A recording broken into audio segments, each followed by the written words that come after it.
everyone, welcome to another episode of Customer Success Talks, real challenges, experts advice. And I'm so happy to be here with you again, together with Nav in another episode of Customer Success Talks.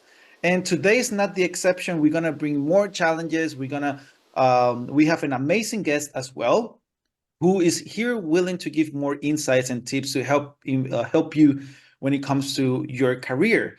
And this is the fourth episode in total, Nav, that we have when it comes to job search, job finding, and performing in interviews. And it's not that it's going to be the last one, but it will be the last episode where we're going to focus on this area because we also want to tackle other challenges that customer success managers are going through when it comes to their activities. But what is the topic that we're going to talk about today? Well, it's the title is Navigating Interview Challenges, and there we're going to focus on three: authenticity, problem solving, and cultural fit. And those are the three challenges besides all of the life of a candidate that we have to go through when it comes to job hunting. Nav, what do you think about today's topic? And when you hire for your team, are these actually skills or things that you see in candidates? Absolutely. I think this is a great topic. And before I start, please don't mind my neighbor doing his yard work. I'll try to keep it as as minimal as possible with the interruptions. But I think this is a really good topic to cover, especially for some of the people that do listen to this podcast who are either in the CS market and there's been some shifts in the market around job losses and things, and they're trying to find their next role, or even people that are trying to find their first CSM role and trying to understand how do you go from whatever role you're in right now to actually customer success, and how do you come into that knowing what to showcase in a CSM interview. So I think this is going to be really valuable for a lot of people. I totally agree with what you said. And let me introduce today's guest because what a way to close that series of videos. Today's guest is Barry Klein, currently VP of Success and Enablement, with a rich career of over 30 years. Or should I change that to 3 decades? Barry, please don't get upset with me. Barry, you also have some sales and customer success experience, plus you are the founder of your own consultancy. Your expertise in leading teams, especially in the recruitment technology sector, I feel that makes you the perfect guest for today's episode. Thank you so much for being here with us. It is my pleasure to be here with both of you. Thank you very much. Thank you. It's an honor to have you here. And let's kick things off with the first challenge. So today's challenge number one is going to be about authenticity. Mm-hmm. Authenticity can set a candidate apart. It can make a difference from maybe other ones that are not that wow. We want to also create that wow moment with not only our customers, but with our recruiters as well. But it's often easier said than done, right? So especially under pressure, especially when there's a lot of research that you have done and emotionals going on. Barry, based on your experience over hiring and customer success and in the hiring technology sector, what are some effective ways candidates can demonstrate their authenticity during an interview? Let me say something. What about confidence? Would that play a role? As long as it doesn't cross over into arrogance. Mm-hmm. It's a very interesting topic to start on because, so much of a candidate's experience will be dependent upon the eyes of the person who is interviewing them and that person's posture and what that person sees and how they react. You could find yourself interviewing with someone who is overly confident, who might be arrogant. I would say that might say something to you about whether or not you'd want to work in that kind of organization. So you have these two parties and sometimes multiple parties, right? If you're doing a team interview, which is incredibly intimidating, to carry yourself with an appropriate amount of confidence, assuming you have it, but without it turning into a sense of arrogance, a sense of self-importance. And I've seen that happen. People, especially if you're dealing with high performers who have a history of success, they can be and should be proud of what they've done. And so, if they stick to the numbers, demonstrate or explain what that success is all about, that's all terrific. But for instance, when I see it slipping over to arrogance is how often do they say I? I want to hear we a lot more than I. If you were successful, now there are some roles where you really are an individual contributor, et cetera, et cetera. But even in today's world, even if we're a programmer, programmers work in teams. They're not alone in a corner. And in a customer success role, you're dealing with customers, account executives, account managers, your technical team, your entire company. And if you're not the kind of person who can carry themselves authentically and confidently, and with a perhaps a touch of humility, you're going to turn me off, And I think most people are pretty reasonable, and you'd like to think that interviewers are giving a candidate a fair shot, that they'll look for the opportunities to see the positive, and I certainly always am.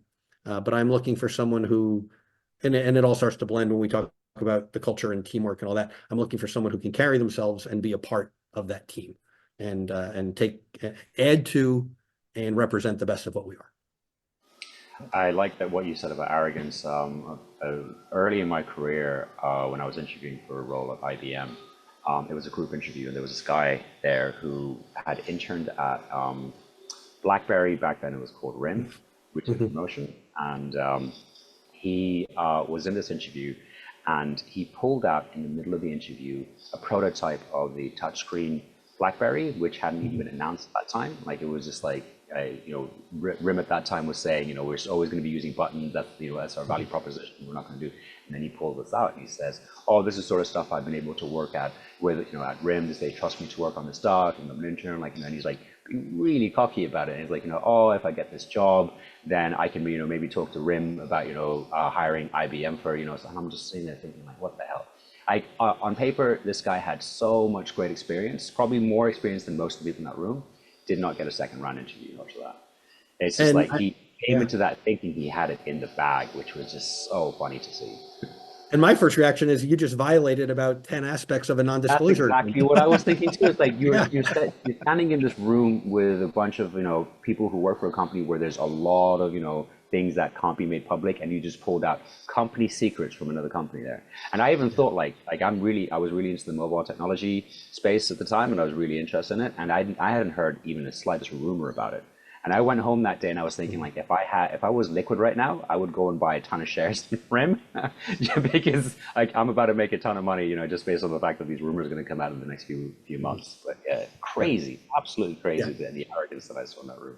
Yes, totally inappropriate. And that's a great example of it. Oftentimes I've seen it build more slowly. You sort of, as people chat, and they might relax as you get to know each other over the course of a half hour or an hour when you're interviewing them. And then they sort of dig their own grave because they just can't stop with how special they think they are. And, my mother thought I was special too, but I don't bring that to an interview and, read that in someone's face. It is. If I ever interview for another job, and if I drop that, I've got a friend who thinks I'm the Michael Jordan of customer success, I might lose that opportunity right there and then. And I will say that arrogant comes up when one think that we are better than the person we're talking to. Like, if we have this mindset, like if I'm talking to you, Barry, or to you, Nav, and I feel that just by default I'm better than you because of A, Y, and Z, the way that I will talk, the words that I will use, the way that I will express, automatically, maybe without me even noticing it, I will start being arrogant, just because I have that mindset, or one could have the mindset of being better than the other one. But going back into authenticity, I do want to highlight this part. I think it's also important, authenticity and confidence. Barry, is there any examples that you can give to when it comes to this?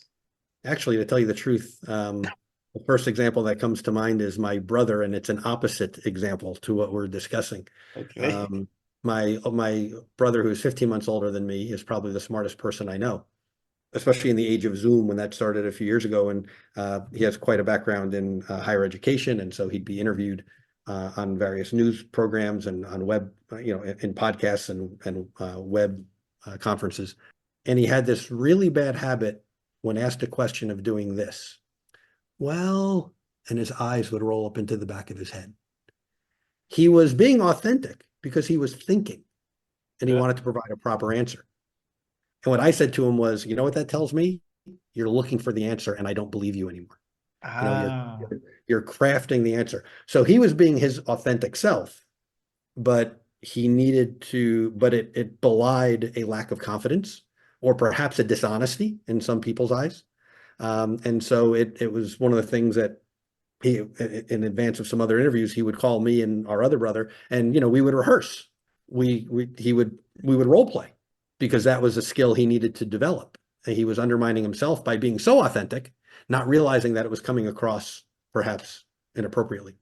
Another example that comes to mind is the courage to be authentic, which very much impresses me when I see it in candidates who you can tell their authentic self is quiet and shy, maybe hesitant, a little socially awkward, but everyone needs a job, right? So there they are interviewing and doing their thing. And especially in a world of customer success, Yeah. where you're going to be talking with people. And a young lady who we hired years ago, I always remember it because you could tell that her authentic self was, a little awkward. It wasn't her thing. Being on camera and being interviewed wasn't really her favorite thing in the world. But every question that I asked, and it was a group interview, she would take a deep breath and she would think for a moment. Not like my brother. You could tell that she wasn't looking for the answer. She was being thoughtful. And she had the professional courage to take that beat, take a deep breath, and then provide the answer. And they were great answers. They weren't made up. They were authentic. You could tell.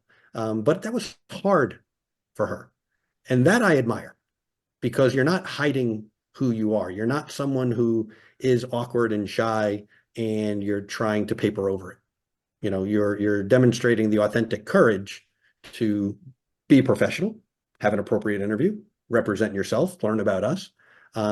That's the kind of behavior that I really admire, and I appreciate the authenticity because I don't want to hire someone to find out later that you're not who you interviewed. Who you Yeah. interviewed with. I don't Yeah, want I've had that I happen don't want before. first date behavior. I want fourth date behavior. When you're Yeah. really yourself with the person across the table from. Please, Nav, I'm sorry.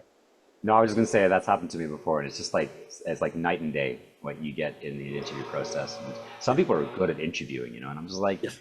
getting good at interviewing is very different to being able to come in and show who you are in the right light, right? I mean, like when you have to remember that if you do get this job, you have to then be able to do that job. Right? It's not like you're just the mountain to climb is to get the job and then everything is good. Like people have probation periods and things for a reason. So you have to be able to carry that through and actually show who you are in the role, for longer periods of time than just an hour-long interview. Yes. And then part of it is, as a hiring manager, you would hope that you're not looking for the exact same personality over and over and over again. I don't want clones of each other. I want a team. I want people who can play different roles. I want people who bring different skills. I want people who make the people around them better. Heck, I want people who are better and smarter than me. I think the best thing you can do as a hiring manager is find people who are better than you are, and then turn them loose and let them do their thing. Yeah. But yeah, that if authentic is not polished, that's okay. As long as the struggle is real, you're putting your best foot forward, and you're handling the situation appropriately. So sort of a different take on it, but I hope that's a useful train of Yeah. thought. One thing to add here. I had a candidate I interviewed where when I asked questions, they gave dictionary perfect answers. And I'm just like, that almost sounds like, you're reading it, off of Google. And so I probe a little bit and suddenly it starts to crumble a little bit. And it's like when every time I ask these questions, I've been asking these same questions probably for years now, right? And like what I try to see is like, I expect a flavor of the answer, right? Like I expect like a little bit of like passion toward like a specific way that you answer that or a specific part of the answer that kind of shows me what kind of CSM you are. And I've seen enough CSMs to know that they're like snowflakes. There are no two alike, So when you give me the dictionary perfect answer to something, I'm like, I'm pretty sure I read that blog post. Yes, and that makes me think of the person who you can tell has studied too much. Stop trying to impress me that you know every page of my website. Stop it. I appreciate the effort, but you're going too far. You're trying to show off. You're trying to say, I don't need you to memorize every page of the website. I don't need you to ask a question about every product. I'm more impressed if someone says, I was, obviously you want someone who studied your company and has good questions. I'd rather have questions asked about how things are interrelated. I read this and I read this. How do they come together in your product suite? How do they affect customers? Ask me that kind of question. Don't just spout off chapter and verse what you read off the website as if that's going to And impress me, even because I can read these too. days, these days with things like ChatGPT and things like, it makes it even more complicated. Like it's like, you can just, I saw a video the other day of somebody with like an AI tool that's just like listening to the interview, and Mhm. they will just like convert the questions and then just give an answer right away. And he's just reading off. I'm just like, wow, like the things that people think, it's like, just go in and just answer. If you don't know the answer, just say I don't know. But this is how I would find out. Yeah, yeah. One And of the things that I always credit my current CEO, Thad Price, with this. That is always very complimentary of how he got to know me when I joined the company. And he still attributes this to me as recently as 2 weeks ago, which is, I don't know, but I'll go find out. Yeah, And that's, he will frequently quote me having, I didn't realize how much I said it. It represented how much I didn't know, but I didn't have any embarrassment that I didn't know something. And even in an interview, I would look for that as a huge sign of confidence, right? yeah. I don't know, Actually, but you know what? I'll go find out. that's actually a great segue into our next challenge. So I think owning mistakes and demonstrating problem solving skills, I think, is extremely important in interviews. Especially when you don't know the answer, or you're able to come up with examples of when you were wrong and Mhm. why you were wrong and how you learned from that. So I think an important soft skill is the ability to own up to the mistakes and exhibit, those problem solving capabilities. Obviously, companies appreciate candidates who can actively work towards finding solutions as opposed to just finding problems, right? And this shows obviously the resilience and the willingness to learn, which are highly valued in any professional setting. So my question to you, Barry, is like, how can candidates effectively communicate their problem solving skills and their approach to handling mistakes during an interview? It is a great point. And certainly that is an aspect of something that I would encourage any candidate to anticipate that kind of question. And this is where, again, you don't want to be inauthentic, but you want to have your thoughts together. Be ready with a scenario in which something went wrong and how you responded to it and how you want to describe it. Because you also don't want to go too far that, well, it's one thing to say, boy, I made a mistake. It's another to say, man, I was an idiot. But maybe that's also authentic, right? If you miss, sometimes people miss the obvious, right? So maybe that is the story. What is the story that you want to tell? And so first and foremost is being prepared for the fact that that's going to be a topic of discussion. And what I don't want to hear is a flavor of, the classic, tell me something that's a weakness. Well, my weakness is that I just care too much. No, don't, I just don't do that. Don't do that. And similarly, if there was mistakes being made or that you made, just say it plainly, say it honestly. I have a customer who, heck, in my real life, reviewing some calls lately, we've gotten our team together because, in the world of Gong and when you can listen, there are some customer interactions we've had of late that have not pleased me. And if someone were interviewing and discussing those would be honest stories to share, which is, I was speaking with a customer trying to have them understand our solution, because we know that if they don't properly understand it, they will churn out quickly. We have a complicated solution, a sophisticated solution. And we need to educate. And in this case, I swung and missed. The customer kept asking the same questions over and over. And what I didn't do was have the confidence to stop the conversation and say, guys, we're missing each other. Let's start again. And let me try again with different words, a different story, a different picture that I can paint. That's the kind of thing where you recognize that you were not good. And that's the kind of a case where you're in the moment, right? It's not a project that went bad, but you're in the moment and you're just missing the mark. You're not making it happen. So how did you respond? And in that case, where you're missing the mark in real time, how do you correct yourself in real time? That's not easy. It's actually an interesting skill to have when you're interviewing, because if you start, you can go off the rails a little bit. How do you pull it back in? When you don't say something perfectly, how do you pull it back in? I'm looking for real stories that generally are oriented toward people. Those are most interesting to me. Projects that didn't go well because the team didn't gel. A project or a team effort that didn't go well because you, the interviewee, learned that you needed to take a stronger stance, right? You weren't confident enough in yourself yet, maybe because of your career or whatever it is, where you are in your career or your age. Gee, I should have stepped up more and taken more of a leadership role and pounded my hand on the table because I knew what was right and the team wasn't going in the right direction. Something that tells me that there's a human factor and what you learn from it. Yeah. That's because then you're going to be better the next time. So Definitely. And what you're just saying, like you're gonna be better next time, and that comes with being humble. I think that recruiters are looking for people. There are people that are human and there are humble. And now we're listening Barry and Now's perspective with a lot of years of hiring, and they have seen like the best and the worst.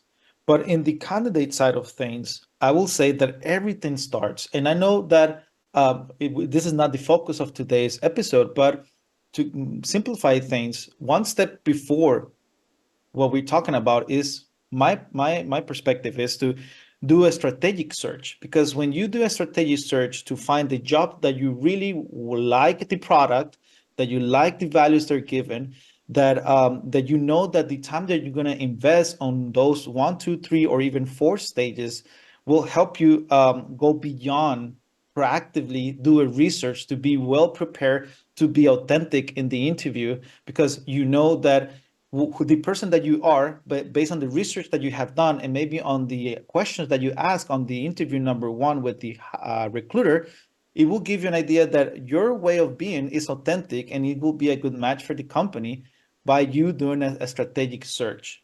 I'm more strategic than volume.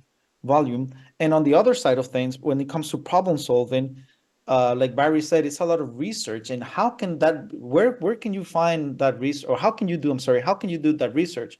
Well, I recently did an interview with a company that the CEO is a fan of doing podcasts. So I went to Spotify, I listened to the different podcasts that he participated in, and it gave me a good idea of what they're looking for, how do they think, the mistakes that they have done, um, and also go to the website and go to the use cases. Trust me, there's already something created. Normally, you're not going to apply to a company that is going to start like you're being the number one. It could happen, but normally you will apply to a company that they have already resources aiming to you. So be well prepared, because as long when you go to an interview, recruiters, they know, they have done more than one interview before, and they know if you have done a research and or not. So be strategic and do a really good research to be able to show that passion that you have. they're all great points. And, listening to a CEO's podcasts, a brilliant thing to do. LinkedIn, Yeah. for CS roles, find the people in that company, find out what they're posting, find out what they're interested in. What are some recent successes? What are some informal things that they've done? And how marvelous would that to be to say, hey, it looks like you guys had a great Christmas party. That was Yeah. fun to see. So using the resources that are out there, and even connecting. I had a lovely note from a young lady who wanted to apply to my company as an engineer.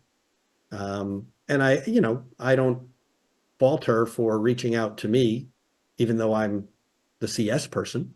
Hmm. She was looking for an in. I admire that. And she sent me a very nice, very appropriate message, which I said, I'm not involved with the hiring for engineering at all, but I will forward on my thoughts to HR. I said, have you applied through the site? She had. And I was very proud to send a note to HR to say, listen, I don't know if as a candidate we want to consider her or not, but I will tell you that the communication was professional and very well written and very respectful. And so for what it's worth, from a value standpoint, this to me is an interesting person to consider. Um, I don't know if she reached out to others at my company the same way through LinkedIn, but I appreciated the effort and the sincerity of it. And you never know who could say, hey, I'll help you prep for your interview with my company. You never know. If you're nice and kind and respectful, you can get a lot of help out there. And You know, there, you know what grinds my gears when that happens and you respond and then they don't ever come get like actually answer back. I'm just like, but you're the one that messaged me first, and I'm responding, but now you ghosting me. Like, well, what is this relationship that we have here now? Yep. Why am I sitting here like, crying over the fact that you didn't respond to me after I was anyway? It always like it surprises me sometimes. I'm guessing it's because it's like a mass, communication sometimes, but you Yes. get those so many times, right? And you think like, oh, this is nice, and you respond. You think, you can maybe, create a good connection, and they break your Yeah. heart. And they just told you everything you need to know about them. That's exactly it. I actually had a candidate I was just hiring recently for a CSM role, and the guy, he was so good, and we pushed him through the second round, and about 20 minutes before the second round interview, he canceled, didn't give a reason, and I'm still waiting. And I don't know why I take these things so personally. I'm sitting here thinking like, what is it that we did? Like, I want to know. Like, I want to know what happened. I don't know. Maybe it was a family emergency, whatever it is. I just need to know that what it is. Yes. Anyway, Yeah. like, yeah, even this many years later, I still get heartbroken.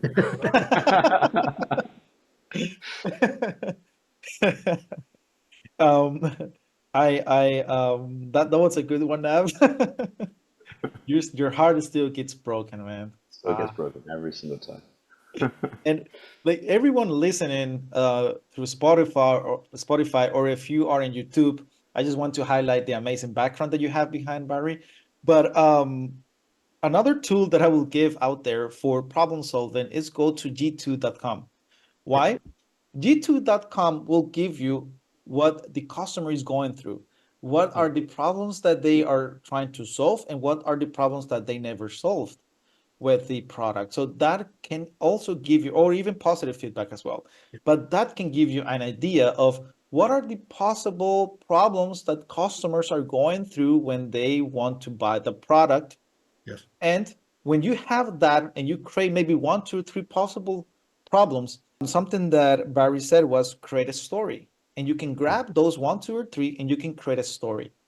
And with Yes. that story, trust me that everything that you're gonna say, or at least not everything, but what you're gonna say will ring the bells for the recruiter. And they're like, okay, I'm talking to someone who already knows about the product. Wow, that's authentic, that's problem solving, and it's creating something in me that feel gut feeling that it makes him highlight. And I mean, I want to be the candidate who I get remembered by the recruiters. Yeah, I think G2 is a great idea. Hadn't thought of that. And imagine going into an interview and being able to say, because you have to assume there's going to be good reviews and bad reviews, No. um, and to ask a sophisticated question. Hey, I was reading your reviews on G2, and customers were complaining about this, and I'm just curious. Everyone gets negative reviews.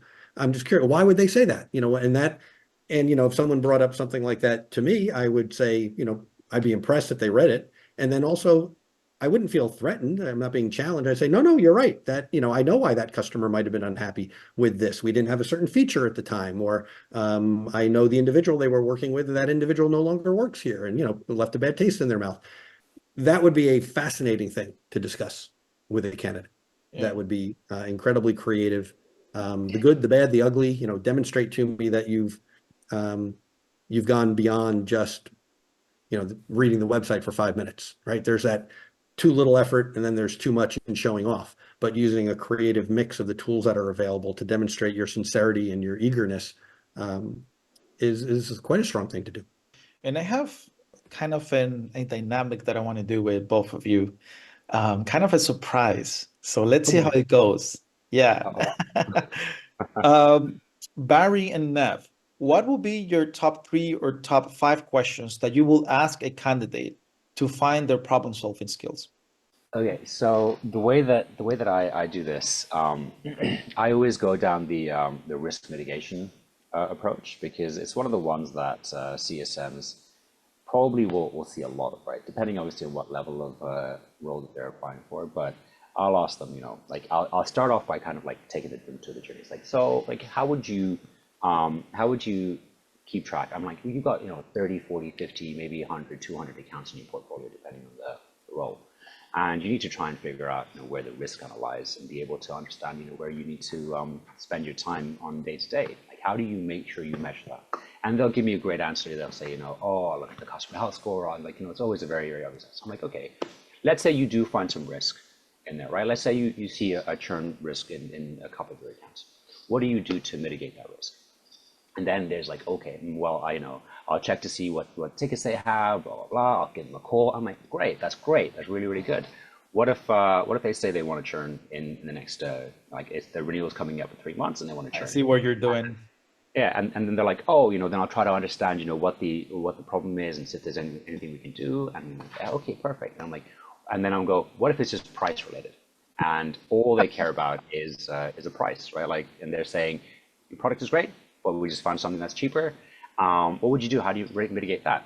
And that's where I really like to see how they start to think, because depending on if they're a bit more of a commercial CSM or a bit more of what I call like the rainbows and butterflies CSM, they've got very different answers, right? And some of them go straight to like, oh, well, then I'll take it back to the team and I'll try to see if I can give them a discount. And some of them will be like, well, we'll switch to the value conversation. We'll see what value they get. We'll see, how much it would cost to switch. And I'm like, and that's where, I start to think about like, okay, so you've had a whole bunch of problems and you fixed and you solved every single one of those problems on the way. Which, I sometimes it's like there's no right or wrong answer to it, but there's some obvious wrong answers. And that's pretty much where I just try to catch them out. And it's always fun to do that. That's an it's I mean, for you, Nav, it sounds so fun and you're laughing it when you're doing it, but wow, that's when you're gonna find the right candidate, because that's the authentic way of problem solving. It's exactly what you run into in your day to day. Like that's an actual situation that'll happen over about a week of you seeing a risk in your portfolio. That could be exactly how that goes, right? And like you have to be able to solve that autonomously without escalating every single time you see a risk in your portfolio, because then that's all there'd be time for, right? Yeah. Yes. Yeah. One of the things, Nav, that I was thinking was you hit on it just there in your last thought, which is to probe the candidate's decision-making process around where they need help and where they need to and should be independent. I will often start by asking, how do you best learn? Because and that's very much, I'm looking for an honest, factual answer. Are you visual? Are you hands-on? What's best for you? So for instance, I know I'm a terrible visual learner. I would much rather read something. I'm better with text than I am. I look at pictures and they don't stick in my brain.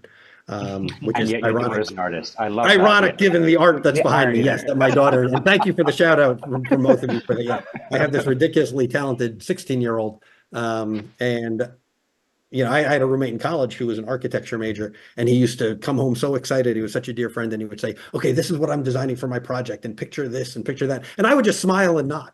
Oh, great. Okay, you get no idea what it's going to look like. I'm just completely. I'd rather read something. So I really want to ask my candidates, how do you learn? Because then I want to talk about how we can help bring them up to speed. And then I want to know, where are you going to ask for help? Give me an example of where you were perhaps in over your head. Did you stop on a dime and reach out? How do you decide when you're going to dig in on your own and when you're going to ask for help? And what I'm really looking for are stories around not the panicked looking for help, but the intelligent question. I took it as far as I could go, and I had framed the problem. And then I needed to go to someone who was more expert than me to get their help. But I'm not going to waste their time by saying, oh my goodness, I couldn't solve this problem. No, demonstrate where are you? You're somewhere in that journey, in that problem solving, in that debugging, and demonstrate to me that you're going to own and be responsible, so that you're respectful of your coworkers' time and you're respectful of actually ultimately finding the answer to the problem. And if you chat around that enough, you can sort of get a sense of someone's real sense of independence and real sense of accountability to their coworkers. Yeah. Please tell me that you listening or seeing that you're taking notes. Please tell me that you're taking notes, because these are amazing tips that Barry and Nav are giving out there for each one of you. And hopefully they're going to help you to find that dream job that you're looking for. And it's time to go to challenge number 3. We went through authenticity, we went through problem solving, and now we're going to go to the cultural fit. There's still more. There's still more. There's not still ending yet. We still have challenge number three. And that challenge number three, it's about not only cultural alignment, but also soft skill questions. And these questions are planned to uncover more about a candidate's personality and how they would integrate with the team and company culture.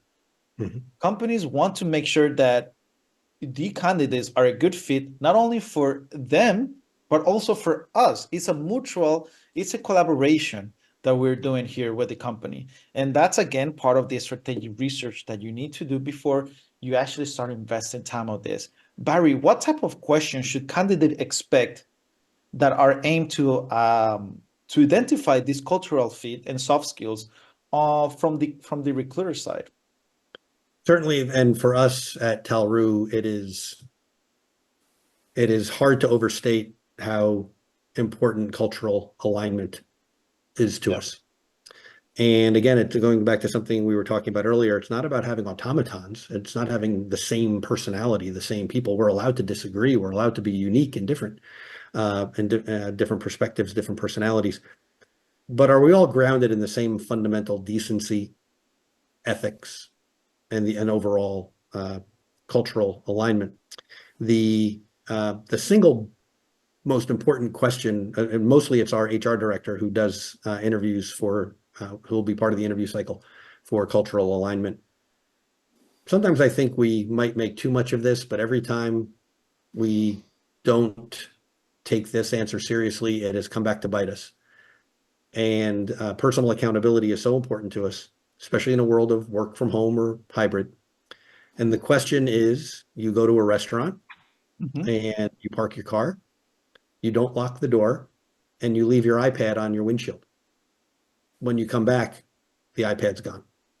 Whose fault is it? Mine. And if the person doesn't say mine, you can throw in a little. Obviously, the thief is kind of a jerk, right? And it'd be nice if the restaurant had better lighting and maybe video cameras. All that would be lovely. But whose fault is it? It's mine. I live in the real world. I could have put the damn iPad in my trunk, and nothing would have happened. But I left it out with the door open. Um, I'll even give you. It's funny. The first time my car ever got broken into, parked on a city street when I lived out in California. Um, I thought about what did the thief see? And they smashed my window. Now, when someone smashes your window, that's lousy. But my lesson Oh, was, this was back in the day. We were talking about how old I am. The I had a portable CD player that you could pull out and Oh take it yeah, with you, you're done. and I didn't. I was parked on a city street, and you know that in the middle of the night, that's what the thief is walking for. Oh, look, there's a really nice pair of Ray-Ban sunglasses right on the front seat.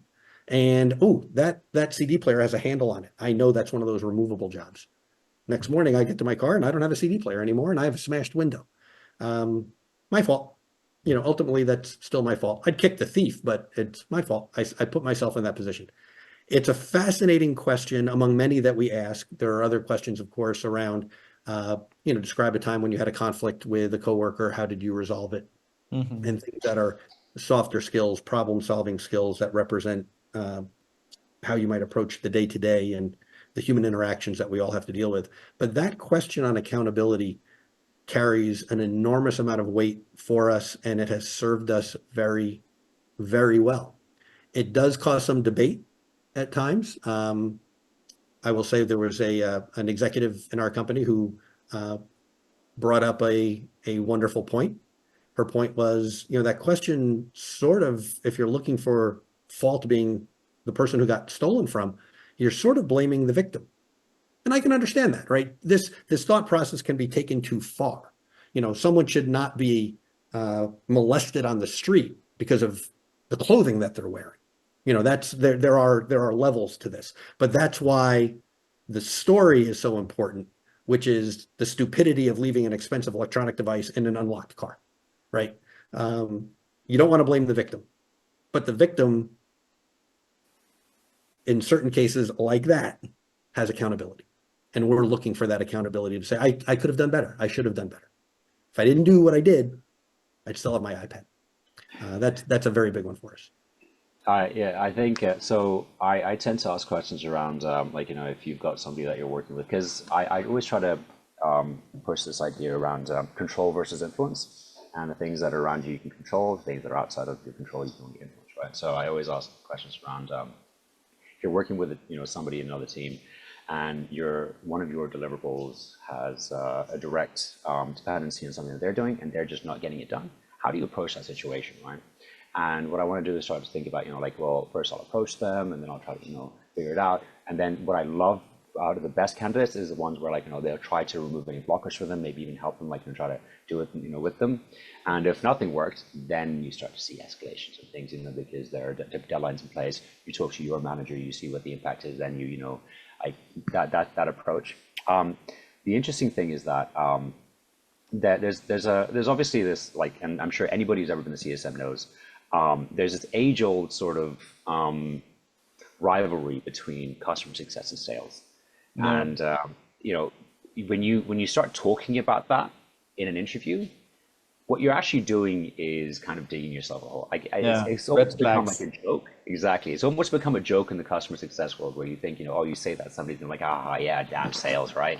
But the reality is, like, you're going to have to work with everybody, right? So, like, when you're describing an environment where something didn't go right or whatever it is, and you start to blame other teams, right away you're actually digging yourself a cultural hole. Like, you're not actually meeting the cultural fit that you probably want to meet. And you might be talking to a company where sales and CS work together so well that they're, like, actually the happiest, right? And so saying that doesn't actually help you in the way that you think it would help you. I think it's a great point. Any negativity is tough to swallow. Don't trash your former employer. You might have been laid off. You might have been fired. I don't want to hear it. I want to hear what you learned. I want to hear what you might have done differently. But if you take that turn to negativity, why do I want that energy around me? If you did get fired or laid off, you're allowed to be miserable for a little while. I'm not gonna say that you're not allowed that. But by the time you come to interview with us, I want to see the best of you. Not the excuses, not the negativity, not the complaints. Definitely. And I want to add here that part of the cultural fit, it's a lot about the values that the company they already created over time. And those values you can find in the website, mostly on the About Us or under the careers. And you go there, and part of the strategic search is to see those values and see if they align to you. And don't wait for the recruiter to ask you about them. Be proactive to mention them in your answers, so that way they can start feeling that sense of, okay, yeah, they are actually a good personality to have in our company. Unfortunately, it's time to start wrapping up today's episode. Damn it. But it is time, because more is coming in the future. There's a series of episodes that we are working on related to the customer journey and its outcomes with amazing guests. There are other episodes about storytelling, going beyond business, scaling customer success, and more. Any last words, Barry, that you have for those people listening or seeing the pictures that the art that you have behind? Well, when my daughter goes away for spring break later in this spring, I think I'm finally going to take photos of her art and create an Etsy store without her knowing, and I'm going to start monetizing her work. So yes, if your listeners are interested, maybe I'll have something to sell in a while. But thank you we're for doing sponsorship here for her. That's right. Sponsored by Carly Klein. I just really wanted to emphasize that last point. It's just before we started to record and the three of us were chatting. I literally just wrote a letter of recommendation for a gentleman who used to be on my team. And I asked him for the job description. I went and I took a few minutes and looked at the company, and I read their values. And the thing that struck me was I wrote a very sincere letter saying, not only is the job well suited, more than well suited, perfectly suited for this candidate, because they had a wonderfully written website and their values, and it talked about how whether it be sales or CS, we're in it for lifetime value. We want to keep our customers for the long haul. We don't make short-term decisions. That's our culture, and that's this individual's mindset. But everything was also around curiosity. Yeah.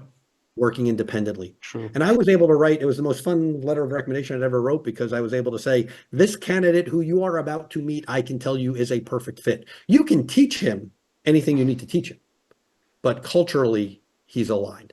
And I think for, especially if it's a smaller company that you might be interviewing with, it is hard to overstate the importance of that alignment.